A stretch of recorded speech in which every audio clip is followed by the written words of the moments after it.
One. Good evening, Menay Edwards. Good evening. How are you? I'm not too bad, thank you. Feeling strong. Thank you so much for talking to Bayloric TV. No problem, no problem. As you know, we're going to be showing your fight on Bayloric TV. Yeah, that's good. Next week, Tuesday, we do our fight night. Okay. So, tell the fans about who you are. Who is Menay Edwards? Tell us your record. Menay Edwards was a light heavyweight, gone up to cruiserweight, and I'm looking for world domination at the moment. Okay. Tell us your record. The record is, at the moment, I've had only the 2 losses and I've had the 10 great wins. Okay. What a lot of people fail to realise is the 2 people you've lost to are 2, you know, first of all, you lost to Tony Dodson, I believe. I believe. Yeah, and that was in the prize fight. First it was in a prize fight. I believe at the time it said you had about 5 fights. So that right or wrong? Yeah, that wasn't fight number 5 in the prize fight. The 5th fight in the prize fight. I won the first round, so yeah.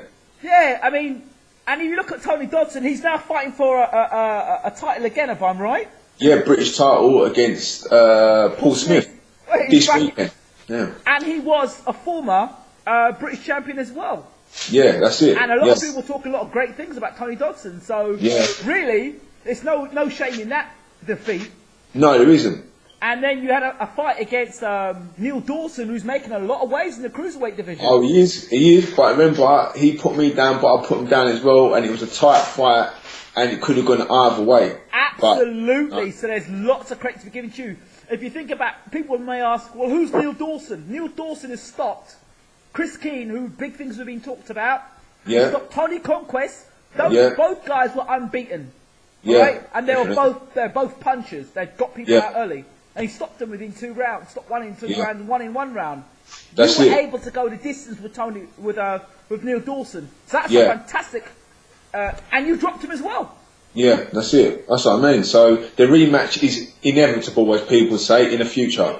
Well, okay. Tell us, how big a puncher is Neil Dawson? Yeah, he's strong. Like I say, he come out very quick, and maybe that was surprising on the night. I don't know, but it wasn't a flush shot. He caught me on the top of the head. Yes. Which sort of you don't practice to take shots on the top of the skull, and I sort of went down, flash knockdown, and I think it took me a couple of rounds to get back involved with the fight. Do you know what I mean? But if it was like I say, I could say if it was an 8, if it was a 10 or anything, he did well to get the result, so I'm not going to take that from him. Okay, so fair play. So the show goes on, as they say. That's exactly it. And like I say, once he gets a major title, the rematch has got to happen. Do you know what I mean? It's got to happen. So it's all about making way for Menay, right? Oh, 100%. And he wears the crown. Okay, so tell us more about this crown and this Emperor stuff. Tell us about it. Well, basically, I'm going to be one of boxing's royalties, God willing, you know. So I've just got to keep cracking on and crashing away. So how are you finding things in the moment in terms of selling tickets and promotion? Because I'm very interested about something like this. Very, very interested. Yeah, well, the tickets are not too bad. It's built up along the way, of course, like from the prize fighter sort of days. And now I'm fighting regularly. People want to see you more. I think when you're not fighting regular or only twice a year, people don't really get involved. People like to be like a football team sort of support. That's what I'm finding. So the more regular I'm fighting, the better support I'm getting, you know? Okay, so where do you hail from? Can you sound like you're a Londoner? Yeah, I'm a Londoner, from South. Oh, you're from South, right. I'm from South. Well, I'm from North, mate, North. North, oh, okay. No, I was from North, I was from Hackney, Stoke Newington. Yeah. Hackney, you know Stoke? Pardon? You know Stoke Newington?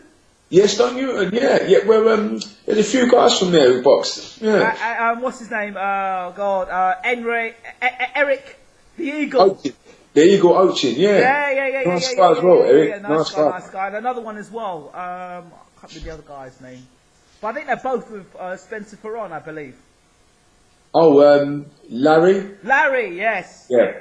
So they're both guys are Stokies, yeah. I've actually personally met them. Okay. But it's one of those things. I'm now living in the Caribbean, so sorry. Yeah, that's it. Yeah. No, but it's beautiful out here. But back to you. Tell us more about you. Tell us, well, how did you get into boxing?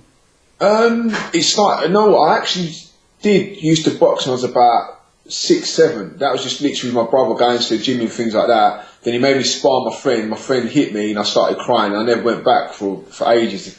And then I started doing Thai boxing at the age of 17. I had about 5 fights in that. One of them was exhibition, but I found I was stopping people with my punches. So then I transferred to boxing at the age of, say, 20, 21.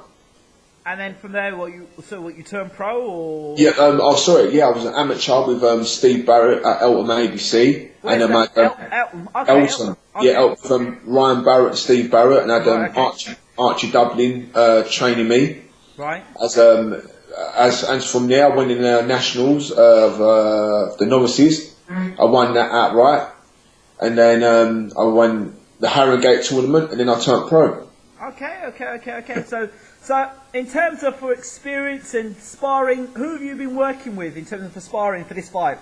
For this fight, I've been sparring with Robin Dupree, who's he's had 1 pro bout and he's got another one coming up. And I've been sparring is Eli Frankham, who was a very good amateur and won a medal, and he's been quality sparring.